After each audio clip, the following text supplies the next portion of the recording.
Hello everyone. Hope you guys are doing very well in your studies. So today we are going to revise our unit 2 of Sales of Good Act, that is conditions and warranty. So let's start without investing more time. So unit 2 में दो चीजें हमारी cover होती हैं, पहली हमारी condition, दूसरी हमारी है वारंटीज।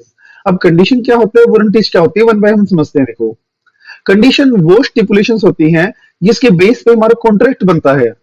मतलब हम सेलर को जाके बोलेंगे कि हमारे ये रिक्वायरमेंट्स हैं, अगर आपके प्रोडक्ट में ये रिक्वायरमेंट्स हो तो हमें दीजिए, अदरवाइज हम प्रोडक्ट परचेज नहीं करेंगे। जो मेन रिक्वायरमेंट हमने सेलर को बताई कि वो प्रोडक्ट में होनी चाहिए, that are called as conditions. अगर वो नहीं हुई कॉन्ट्रैक्ट में या फिर वो प्रोडक्ट में नहीं हुई तो हम प्रोडक्ट को वापस भी दे सकते हैं और कॉन्ट्रैक्ट को रेपुडिएट भी कर सकते हैं। तो conditions are the essential of the contract. मतलब कॉन्ट्रैक्ट अगर बना है तो उन्हीं के बेसिस पे बना है। अगर वो एसेंशियल कंडीशंस कॉन्ट्रैक्ट में ना हो तो हम कॉन्ट्रैक्ट को रेपुडिएट भी कर सकते हैं। So condition essential to the main purpose of the contract, breach of which amount to reputation of contract. जिसके बेस पे होल एंड सोल में अपना कॉन्ट्रैक्ट बनाता हूं वो हमारे होते हैं कंडीशन। अब वारंटी क्या होता है? वारंटी एडिशनल चीजें जो हमारे साथ में मिलती है। मतलब मैंने वो सेलर से मांगी नहीं थी, बट सेलर ने मुझे अपने आप प्रोडक्ट से जोड़ के वो चीजें दी हैं, that are called as warranty. तो और अगर वारंटी में कोई ब्रेच हुआ तो मैं सिर्फ और सिर्फ डैमेजेस ले सकता हूं, मैं रेपुटेट बिल्कुल भी नहीं कर सकता। एक एग्जांपल ले लेते हैं। मैंने मांगा था कि मुझे दिस पर्टिकुलर सेगमेंट का कोई मोबाइल फोन चाहिए है, ठीक है, और मैंने कंडीशन लगा दी कि मेरे को ये फीचर्स चाहिए चाहिए हैं। अब ये तो होगी कंडीशंस की मेन स्टिपुलेशन थी, कॉन्ट्रैक्ट की मेन रिक्वायरमेंट थी। अब मोबाइल में 1 साल की वारंटी भी है साथ में। अब 6 महीने बाद वो खराब हो गया तो कि 6 महीने बाद मैं कॉन्ट्रैक्ट को रेपुडिएट करके मोबाइल वापस देके पैसे वापस लूंगा उससे? नहीं, मैं उस मोबाइल को रिपेयर करवाऊंगा। तो वो होता है वारंटीज, जो एसेंशियल नहीं होती, वो जो कॉन्ट्रैक्ट के साथ जुड़ के आती है। अब उसके बाद वारंटी हमने पढ़ लिया, it is a collateral to the contract. जो कॉन्ट्रैक्ट हमारा बना है उसके साथ जुड़ के आती है उसको बोलते हैं warranty. Breach of which not amount to reputation can claim only damages. और जिसका ब्रेच हुआ तो सिर्फ और सिर्फ हम डैमेजेस ले सकते हैं, हम रेपुटेट बिल्कुल भी नहीं कर सकते। ओके, उसके बाद stipulation as to time of payment not essential but with respect to delivery is essential. आप ये समझो क्या बात बोली गई है। आपके स्टेटमेंट में एक पैराग्राफ दिया हुआ है इसमें कि अगर हमने टाइम की कोई एसेंशियलमेंट लगाई है कि ये चीज टाइम पे हो जानी चाहिए, अगर वो पेमेंट की बात है तो एसेंशियल नहीं है, और अगर वो गुड्स के डिलीवरी की बात है तो ऑलवेज वो एसेंशियल मानी जाएगी। जैसे इस दिन पेमेंट हो जानी चाहिए, ओके, तो एज पर सोगा एक्ट वो कोई एसेंशियल नहीं है, क्योंकि टाइम अगर पेमेंट में डिले हो गई तो किसी को कोई डैमेज नहीं होगा। बट डिलीवरी का अगर टाइम दिया हुआ है, उस टाइम के अंदर अंदर डिलीवरी ना हुई हो तो डैमेज हो सकता है। इसलिए time as to delivery is essential part, time as to payment is not the essential part of the contract. अब कंडीशन और वारंटीज में क्या डिफरेंस? सबसे पहला, कंडीशन कौन सी होती है? Main purpose to the contract. मतलब जो हमारा कॉन्ट्रैक्ट है, जिस बेस पे हमारा कॉन्ट्रैक्ट बना है, वो हमारी होती है condition. Collateral to the main purpose, जो हमने मांगी नहीं थी, ना ही हमारी एसेंशियल कंडीशंस थी, बट वो साथ जुड़ के आई है कॉन्ट्रैक्ट के, तो वो होती है हमारी warranties. Right in case of breach, अगर मान लो वारंटीज में ब्रेच होता है तो हम रेपुडिएट नहीं कर सकते, हम सिर्फ और सिर्फ डैमेजेस क्लेम कर सकते हैं। बट अगर कंडीशंस में ब्रेच हो तो हम रेपुडिएट भी कर सकते हैं और डैमेजेस भी ले सकते हैं। Conversion, breach of condition treated as breach of warranty. अब मैंने आपको दो बड़े ध्यान से सुना, इस पॉइंट में बच्चों को कंफ्यूजन रहती ही है। दो पॉइंट यहाँ पे कवर हुए हैं। अब एक है कंडीशन, एक है वारंटी। वारंटी में क्या हुआ? सिर्फ और सिर्फ डैमेजेस। कंडीशन में क्या हुआ? Reputation plus damages. अब कन्वर्जन में क्या बात बोली गई है? ब्रेच ऑफ कंडीशन को हम वारंटी मान सकते हैं। सर कैसे? अब ब्रेच ऑफ कंडीशन हो गया, कंडीशन टूट गई, मेरे पास एक राइट है कि मैं रेपुडिएट कर सकता हूं। बट अगर मैंने वेव कर दिया, मैं क्या बोला, चलो छोड़ो, मैं इसको रेपुडिएट नहीं कर रहा, मैं सिर्फ डैमेजेस ले लूंगा। और डैमेजेस किस में लेते हैं? हमने क्या पढ़ा है? सिर्फ वो वारंटी में लेते हैं हम डैमेजेस। तो ब्रेच ऑफ कंडीशन को हम ब्रेच ऑफ वारंटी मान सकते हैं कि कई बार जो बायर होता है वो रेपुटेशन को वेव कर देता है, तो उस टाइम पे ये माना जाता है कि उसने वारंटी का जो राइट था डैमेज लेने का वो एडॉप्ट कर लिया है। अब इसके वाइस वर्सा, अगर मान लो वारंटी में ब्रेच हो तो क्या हम उसको कंडीशन ट्रीट कर सकते हैं? नहीं कर सकते। सर क्यों? कि वारंटी में राइट क्या होता है? डैमेजेस लेने का, और कंडीशन में राइट क्या होता है? रेपुटेशन का। अब वारंटी में तो है स्पेसिफिकली कि रेपुटेट वो कर ही नहीं सकता, तो how can it treat the warranty as a condition? क्योंकि उसने कंडीशन मान लिया तो रेपुडिएशन आ जाएगा, और हमने पढ़ा अभी कि वारंटी में रेपुडिएशन तो होता ही नहीं है। तो इसीलिए कंडीशन को हम वारंटी मान सकते हैं कि वेवर हो सकता है, बट वारंटी को हम कभी भी ब्रेच ऑफ कंडीशन नहीं मान सकते हैं। ये बेसिक डिफरेंस और इंपॉर्टेंट भी है, याद रखना है इसको बिल्कुल। ओके, अब जब मैंने आपको ऊपर बताया कन्वर्जन का मीनिंग कि कई बार ऐसा होता है कि ब्रेच ऑफ कंडीशन को हम ब्रेच ऑफ वारंटी मान लेते हैं, बट वो केसेस क्या हैं, वो केसेस कौन से हैं जहां पे हम कंडीशन को वारंटी ट्रीट करेंगे। सर एक तो हो गया वेवर। वेवर कैसे कि बायर ने माफ कर दिया, चलो कोई बात नहीं, कोई चीज खराब हो भी जाती है तो हम रेपुडिएट नहीं कर रहे, हम सिर्फ डैमेजेस ले लेंगे, तो वो हो गया ब्रेच ऑफ कंडीशन को हमने क्या मान लिया, breach of warranty. Wave the performance मतलब उसने उस चीज को वेव कर दिया, माफ कर दिया। And elect to treat the condition of warranty, और उसने चूज कर लिया माफ करके कि मैं कंडीशन को वारंटी ट्रीट कर रहा हूं, राइट ऑफ रेपुडिएशन की जगह राइट ऑफ डैमेजेस में क्लेम कर रहा हूं। ये तो हो गया हमारा वॉलंटरी वेवर की बात। ये हमारी होगी कंपलसरी वेवर। कंपलसरी वेवर कैसे कि जिस बेस पे हमारा कॉन्ट्रैक्ट बना था, जिस बेस पे हमारा कॉन्ट्रैक्ट बना था, अब वो बेस लॉ ने वॉइड कर दिया है। अब लॉ ने कह दिया है कि वो चीजें हो ही नहीं सकती, मतलब जो हमारी मेन रिक्वायरमेंट थी कॉन्ट्रैक्ट की, अब वो पूरा करने से लॉ ने मना कर दिया, तो कंडीशन पूरी कैसे होगी, कंडीशन पूरी हो ही नहीं सकती है। इसीलिए बायर के पास रेपुडिएशन का राइट नहीं है, सिर्फ और सिर्फ डैमेजेस का राइट बनता है। And then contract is non favourable and buyer accept the goods, जब हमारा कॉन्ट्रैक्ट नॉन फेवरेबल हो और बायर ने गुड्स एक्सेप्ट कर लिए हो। जैसे मैंने ऑरेंजेस एंड एप्पल्स, किसी बायर ने मेरे को ऑर्डर किए थे कि 50 किलो ऑरेंजेस भेजने हैं, 50 किलो एप्पल्स भेजने हैं उनको, और अलग अलग भेजने हैं, बट मैंने दोनों को मिला के उसको सेंड कर दिए। ओके, बट मेन कंडीशन क्या थी कि सेपरेटली करने हैं, तो उसके पास राइट है कि वो रेपुडिएट कर सकता है, बट उसने वो एक्सेप्ट कर लिए सारे के सारे और आगे फर्दर सेल भी कर दिए। तो बताओ, अब कॉन्टेंट नॉन फेवरेबल था कि सेपरेट नहीं हो सकता था, और उसने वो चीज एक्सेप्ट भी कर ली, तो बाद में वो रेपुडिएट नहीं कर सकता। हालांकि जो भी उसके छोटे मोटे डैमेजेस हुए हैं वो सारे वो क्लेम कर सकता है। तो ये हमारा था कौन से ऐसे केसेस हैं जहां पे हम कंडीशन को वारंटी ट्रीट कर सकते हैं। उसके बाद हमारा है एक्सप्रेस और इंप्लाइड कंडीशंस और वारंटीज। देखो सिंपल सी चीज है, हम इंडियन कॉन्ट्रैक्ट में भी पढ़ के आए हैं ये कि एक्सप्रेस क्या होता है, जो एक्सप्रेसली बताया गया हो कॉन्ट्रैक्ट में, जो लिख के या बोल के कॉन्ट्रैक्ट में स्पेसिफाइड हो, कॉल्ड एज एक्सप्रेस कंडीशन और वारंटीज। इंप्लाइड क्या, जो कॉन्ट्रैक्ट में मेंशन ना हो स्पेसिफिकली, बट हम समझते हैं, क्या समझते हैं कि ऐसा कॉन्ट्रैक्ट में जरूर होगा, या फिर कॉन्ट्रैक्ट में ऐसा होना चाहिए, वो होती है हमारे इंप्लाइड कंडीशंस और warranties.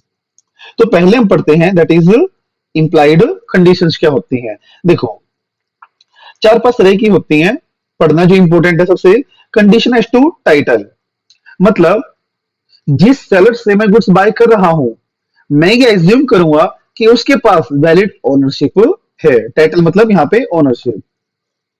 Okay, sale by sample, मतलब अगर सेलर ने मुझे सैंपल दिखा के सेल किया है, तो मैं ये कंडीशन एज्यूम करता हूं कि जो मेरे पास बल्क आएगा वो सैंपल के अकॉर्डिंग ही आएगा, सैंपल से मिलता जुलता ही आएगा। कंडीशन एज टू क्वालिटी और फिटनेस, ये आपको याद करनी है, एक्सेप्शन है। तो देखो इनमें और इनमें हमने क्या बोला कि सेलर को ये चीज करनी चाहिए, अगर नहीं हुई तो बायर सेलर को रिस्पॉन्सिबल ठहरा सकता है, बट इस केस में यहाँ पे सेलर की कोई रिस्पॉन्सिबिलिटी नहीं होती। मतलब implied condition as to quality और फिटनेस कुछ भी नहीं होता, मतलब किस क्वालिटी के गुड्स चाहिए है और बायर के किस काम वो आने हैं, किस फिटनेस में वो लेना है, वो बायर की रिस्पॉन्सिबिलिटी बनती है कि वो सेलर को बताए। How the seller know about the fitness और quality of goods buyers demand, तो बायर का क्या चाह रहा है, किस चीज के लिए गुड्स चाहिए, किस क्वालिटी के चाहिए, जब तक वो नहीं बताएगा सेलर को एज्यूम नहीं कर सकता, सेलर एज्यूम उसको कर ही नहीं सकता। तो इसीलिए यहाँ पे कोई इंप्लाइड कंडीशन नहीं होती विद रिस्पेक्ट टू क्वालिटी और फिटनेस, ये बायर को ही बताना पड़ेगा कि किस क्वालिटी के चाहिए, किस पर्पस के लिए गुड्स उसको चाहिए है। Condition as to wholesomeness, wholesomeness का मतलब होता है कि अगर मैंने कोई चीज खाने के लिए ली है तो खाने लायक होनी चाहिए। कंडीशन एज टू डिस्क्रिप्शन, मतलब मैंने अगर पार्टिकुलर डिस्क्रिप्शन देखे लिए, जैसे मुझे एक क्वालिटी के गुड्स चाहिए हैं, ओके, या फिर लगा लो आप मुझे इस कैटेगरी के गुड्स चाहिए हैं, वो मैंने डिस्क्रिप्शन बता दिया उनको कि मुझे ये चीज चाहिए है, और अगर वो डिस्क्रिप्शन से गुड नहीं आया तो मैं ब्रेच भी कर सकता हूँ, रेपुटेट भी कर सकता हूँ। जैसे मैंने सामने वाले से टेबल फैन मांगा, बट उसने मुझे सीलिंग फैन दे दिया। टेबल फैन मैंने उसको बोला तो टेबल फैन क्या है, डिस्क्रिप्शन है, तो यहाँ पे डिस्क्रिप्शन पूरा होना चाहिए। अगर उसने टेबल फैन नहीं भेजा तो मैं कॉन्ट्रैक्ट को रेपुटेट भी कर सकता हूँ। Sale by sample as well as description, अगर ऐसा कोई केस है जहां पे सैंपल का एलिमेंट भी है, डिस्क्रिप्शन का एलिमेंट भी है, तो दोनों के ही करस्पॉन्डेंस हमारा बल्क होना चाहिए। And condition as to merchantability, मर्चेंटेबिलिटी का मतलब है बेचने लायक, कि अगर मैं कोई चीज बेचना चाह रहा हूं तो वो चीज बेचने लायक होनी चाहिए, मतलब वो चीज एक्सपायर्ड ना हो या फिर वो चीज डिफेक्टिव ना हो। तो ये थे हमारे कुछ इंप्लाइड कंडीशन, इसको वन बाय वन पढ़ते हैं। पहला, condition as to title. Implied condition that in case of sale, seller has right to sell. In case of agreement to sell, he will have right to sell. मतलब इसमें हम ये देख के चलते हैं कंडीशन टू टाइटल में कि अगर सेल हो रही है तो हम ये एज्यूम करते हैं कि सेलर के पास राइट टू सेल है, वही ओनर है। या फिर अगर एग्रीमेंट टू सेल है तो हम ये एज्यूम करते हैं कि उसके पास राइट टू सेल फ्यूचर में आ जाएगा जब हमारा एग्रीमेंट मैच्योर होना होगा। Condition as to description. Where the goods are sold with the description, then it is implied condition that goods should correspondence to that description. जैसा मैंने आपको टेबल फैन वाला एग्जांपल लिया था कि अगर मैंने टेबल फैन मांगा है तो मुझे टेबल फैन ही आना चाहिए। इम्प्लाइड कंडीशन है कि जिस डिस्क्रिप्शन से गुड्स मैंने मांगे हो उसी डिस्क्रिप्शन से गुड्स मेरे पास आने चाहिए, नहीं आए तो मैं उसको रेपुडिएट भी कर सकता हूँ। कंडीशन एज टू सैंपल, यहाँ पे ये बात है जैसे मैंने बोला कि मुझे 1 किलो चावल चाहिए, ओके और उसने बोला देखो सर आपको इस तरह के चावल मिलेंगे, तो उसने मुझे सैंपल दिखा दिया, तो मैं क्या एज्यूम करूं कि जो मुझे 1 किलो चावल मिलेंगे वो उस सैंपल के कोरेस्पोंडेंस से सेम टू सेम होने चाहिए। Where the contract is made through sample, it is implied that goods shall correspondence with the sample. अगर सैंपल से कॉन्ट्रैक्ट बना है तो मैं एज्यूम करूंगा कि गुड्स सैंपल से मिलते जुलते होने चाहिए, और बायर के पास रीजनेबल अपॉर्चुनिटी भी होनी चाहिए कि गुड्स को वो एग्जामिन कर सके कि जो सैंपल मैंने मांगा था वही बल्क मेरे पास आया हो, और गुड्स के अंदर कोई भी लेटेंट डिफेक्ट नहीं होना चाहिए, मतलब छुपा हुआ डिफेक्ट नहीं होना चाहिए। ये कंडीशंस है सेल बाय सैंपल की। Condition as to sample as well as description, जब सैंपल से भी हो डिस्क्रिप्शन से ही हो तो जो गुड्स हमारे पास आएंगे वो दोनों के कोरेस्पोंडेंस होने चाहिए। कंडीशन एज टू क्वालिटी और फिटनेस, मतलब यहाँ पे कोई भी इंप्लाइड कंडीशन नहीं होती है फॉर क्वालिटी और fitness. Case where it is, अच्छा देखो मैंने यहां तक आपको क्या बताया कि सेलर कोई भी इंप्लाइड कंडीशन एज्यूम नहीं करता है कि बायर को किस चीज के लिए गुड्स चाहिए है, ये बायर की रिस्पॉन्सिबिलिटी बनती है कि वो सेलर से बताए कि किस पर्पस के लिए गुड्स उसका चाहिए है, किस फिटनेस के लिए चाहिए है। बट केसेस क्या है जहां पे एज्यूम कर लिया जाएगा कि गुड्स हमारे बायर के पर्पस के लिए फिट हैं, मतलब मैंने आपको ऊपर बताया कि सेलर रिस्पॉन्सिबल नहीं होगा, बायर रिस्पॉन्सिबल हो जाएगा। बट अब हम वो केसेस पढ़ेंगे जहां पे बायर रिस्पॉन्सिबल होगा, सॉरी बायर रिस्पॉन्सिबल नहीं होगा बट सेलर रिस्पॉन्सिबल होगा, मतलब जहां पे कंडीशन एज टू क्वालिटी और फिटनेस हम एज्यूम कर लेंगे। पहला, where the buyer had made known to the purpose, जब बायर ने सेलर को पर्पस बता दिया हो कि मुझे इस पर्पस के लिए गुड्स चाहिए है, तो सेलर की क्या रिस्पॉन्सिबिलिटी बनती है कि according to that purpose buyer को वो गुड्स ट्रांसफर करें। दूसरा, buyer believe on the skills and judgement of the seller, अब बायर ने बोल दिया सर देखो जो आपको देना है वो दे दीजिए, मुझे इस चीज की नॉलेज नहीं है, मतलब मैं आपकी जजमेंट पे बिलीव कर रहा हूं, जो आप दोगे सही दोगे, तो वहां पे भी सेलर की रिस्पॉन्सिबिलिटी बनती है कि रीजनेबल फिट वाले गुड्स उसको प्रोवाइड करे, और सेलर उन गुड्स में डीलर होना चाहिए। तो अगर मुझे बायर को नहीं सेलर को लेवल ठहराना है तो 3 कंडीशंस है। पहला, बायर ने पर्पस बता दिया हो, बायर ने उसके ऊपर रिलाई किया हो, और सेलर उन्हीं गुड्स में डीलर होना चाहिए। अगर कंडीशन फुलफिल नहीं हो रही है तो ये बायर की रिस्पॉन्सिबिलिटी ही बनती है कि वो सेलर को फिटनेस और पर्पस बताए, अदरवाइज सेलर रिस्पॉन्सिबल नहीं होगा। ओके और फिर this condition will not apply where the goods are of single use, अगर गुड्स हमारे सिंगल यूज के हो, मतलब एक ही यूज हो, जैसे रेफ्रिजरेटर है, अब वो बर्फ जमाने के लिए पानी ठंडा करने के लिए ही होता है, तो मुझे पर्पस बताना नहीं है कि भैया रेफ्रिजरेटर ठंडा पानी करने के लिए चाहिए मुझे, वो इंप्लाइड चीज है कि वो सिंगल यूज है उसका, तो अगर वो पर्पस भी फुलफिल नहीं हो रहा तो बायर के पास राइट है कि वो कॉन्ट्रैक्ट को रेपुडिएट कर सकता है। क्योंकि ये जो कॉन्ट्रैक्ट है या फिर ये जो हमारा कंसेप्ट है किस चीज के ऊपर बेस है, कैविट एम्प्टर के ऊपर, मतलब let the buyer be aware, कि कुछ चीजों के लिए बायर को बी अवेयर होना चाहिए, मतलब किस चीज के लिए गुड्स चाहिए है, कैसे गुड्स चाहिए हैं, किस काम के लिए चाहिए, इन चीजों की बायर को नॉलेज होनी चाहिए। Condition as to merchantability, merchantability क्या होता है, बेचने लायक। कंडीशन क्या है, goods sold by the description and seller should be dealer. This is not applicable with the defect are found with the ordinary diligence, मतलब इसका एक मुद्दा सिर्फ इतना सा है कि जो हमारे गुड्स हैं उनके अंदर कोई भी डिफेक्ट नहीं होना चाहिए। ओके तो और डिफेक्ट हुआ तो बायर के पास राइट है कि वो रेपुडिएट भी कर सकता है, बट एक केस में वो रेपुडिएट नहीं कर सकता। अगर डिफेक्ट ऐसा था कि वो अगर उसको रीजनेबल भी चेक करता, मतलब अगर अपेरेंट भी उसको चेक करता तो डिफेक्ट सामने आ जाता, बट वो नेग्लिजेंट था, उसने चेक करने की कोशिश भी नहीं करी, तो यहाँ पे हमारा सेलर रिस्पॉन्सिबल नहीं होगा, अदरवाइज वो हो जाएगा। Condition as to wholesomeness, wholesomeness मैंने आपको बताया कि खाने लायक, ईटेबल थिंग्स, ये इंप्लाइड कंडीशन है कि जो गुड्स है वो हमारे होलसम होने चाहिए, मतलब खाने की चीजें अगर मैंने ली है तो एक्सपायर नहीं होनी चाहिए और ऐसे नहीं होने चाहिए कि उनमें कोई डिफेक्ट हो, उनमें कोई खराबी हो। अगर ऐसा हुआ तो हम रेपुटेट भी कर सकते हैं। अब आती है हमारी इंप्लाइड वारंटीज, और आपको पता है कि इंप्लाइड वारंटीज में राइट टू रेपुटेशन नहीं होता, होता किस चीज के लिए सिर्फ, बताओ, डैमेजेस के लिए होता है। ओके, तो such warranties are not expressly included in the contract but law presume that parties have incorporated। अभी से मैंने आपको बताया था implied है, कॉन्ट्रैक्ट में एक्सप्रेसली मेंशन नहीं होती है, ये प्रिज्यूम करता है लो कि ये वारंटीज तो कॉन्ट्रैक्ट में इंक्लूड होगी ही होगी। अब पहली इंप्लाइड वारंटी कौन सी है, आप ये देखिए, warranty as to undisturbed possession, मतलब इसका मतलब ये है कि अगर मैंने बायर को पोजेशन दिया तो उसको अनडिस्टर्ब्ड पोजीशन जाएगा, मतलब उसके अलावा कोई और पर्सन आके अपना हक उस पे नहीं जमाएगा। It is implied that buyer will get 100% possession of the goods if the later found disturbed buyer can sue for the damages। अब मैं गुड्स सेल कर रहा हूं तो मैं ये एज्यूम करूंगा कि मैंने सामने वाले को 100% पोजेशन दे दिया हो, मतलब होल एंड सोल यूज करने का राइट सामने वाले के पास होगा, अगर फ्यूचर में वो डिस्टर्ब हुआ तो बायर डैमेज क्लेम कर सकता है।